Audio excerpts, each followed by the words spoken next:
সাধাৰণ ক্ষুদ্ৰ ব্যৱসায়ৰে জীৱন সংগ্ৰাম আৰম্ভ কৰা এজন যুৱক এতিয়া সফল ব্যৱসায়ী হাতত 600 টকালৈ ব্যৱসায় আৰম্ভ কৰা যুৱকজনৰ আজিৰ দিনত বাৰ্ষিক উপাৰ্জন কেইবা লক্ষ টকা সিপাঝৰৰ ৰামদেলিপাৰাৰ ৰাতুল ভৰালী নামৰ যুৱকজনে বাদ দেখুৱাইছে পশু উদ্যমিক গোপালন আৰু মৎস্য পালনেৰে নিজৰ লগতে আন কেইবাজনকো সংস্থাপিত কৰিছে ৰাতুল ভৰালীয়ে নৱ প্ৰজন্মক স্বাৱলম্বনৰ বাদ দেখুৱা ৰাতুল ভৰালী এতিয়া বহুতৰ বাবে হৈ পৰিছে আদৰ্শ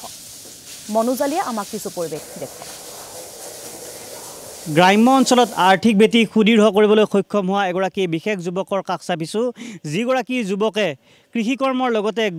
গো পালনৰ জৰিয়তে স্বাৱলম্বিতাৰ অনন্য নিদৰ্শন দাঙি ধৰিবলৈ সক্ষম হৈছে দেখুৱাইছোঁ চিপাঝাৰ বিধানসভা সমষ্টিৰ ৰামদেলিপাৰা গাঁৱৰ এগৰাকী যুৱকৰ যি কৰ্মস্পৃহা এনেধৰণে তেওঁ গো পালন কৰিছে আমি তেখেতৰ সৈতে কিছু কথা পাতিম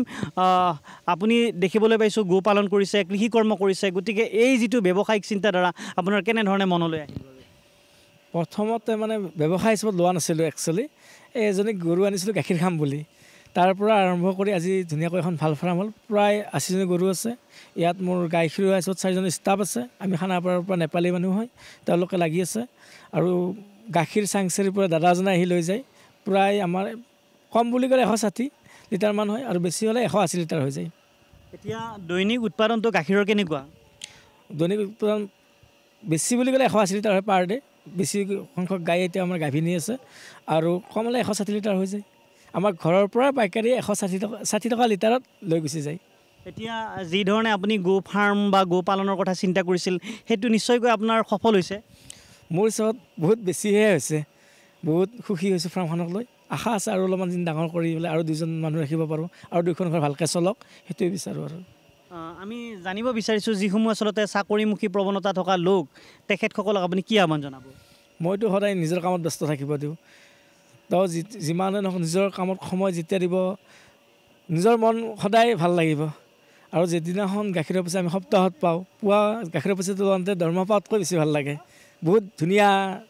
বহুত ডাঙৰ পইচা এটা যেন পাইছোঁ তেনেকুৱা লাগে আপুনি কেনেধৰণে ইয়াত পৰিশ্ৰম কৰে মই প্ৰায় সপ্তাহত 4-5 দিন থাকোঁৱেই এসময়ত আহোঁৱেই যিন দিনত আহিব নোৱাৰোঁ মই ৰাতি আহিলোঁ আহি কিনে গৰুখিনি চাই মেলি গুচি যাওঁ আমি জানিব পাৰিছোঁ আপুনি গো পালনৰ লগতে 100 বিঘা মাটিত ইতিমধ্যে ধান খেতি কৰিছে মৰাপাটৰ খেতি কৰিছে আপুনি সৰিয়হৰ খেতি কৰিছে ধান 100 বিঘা কৰিছিলোঁ ইয়াৰ প্ৰায় 60 বিঘা কাটা হৈ গ'ল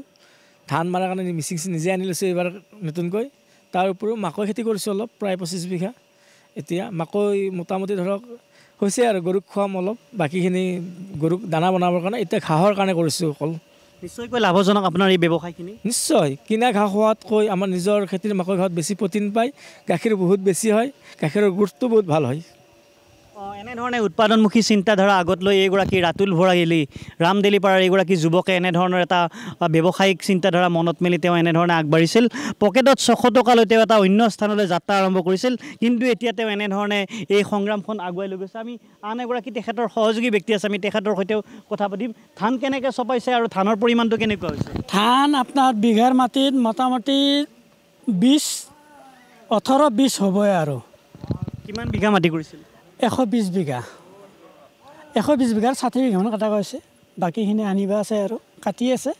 এইখিনি আনি পেলাই মাৰিব লাগিব মৰাপাটৰ খেতি আছে মৰাপাটৰ খেতি আছে মাকৈ খেতি আছে আপোনাৰ